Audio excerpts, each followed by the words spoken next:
Mananatiling naka-alerto ang Presidential Security Command ngayong gabi. Dapat maging mapagbantay ang lahat ng unit, sigurado ang paligid. Kuponan, maganda sa pagbaba. Uulitin ko, maganda.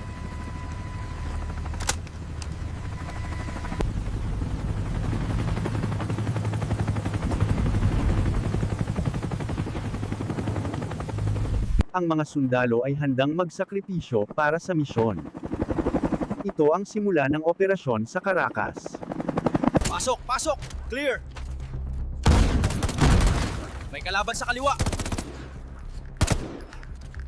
Akala niya ligtas siya, pero walang makakatakas sa amin.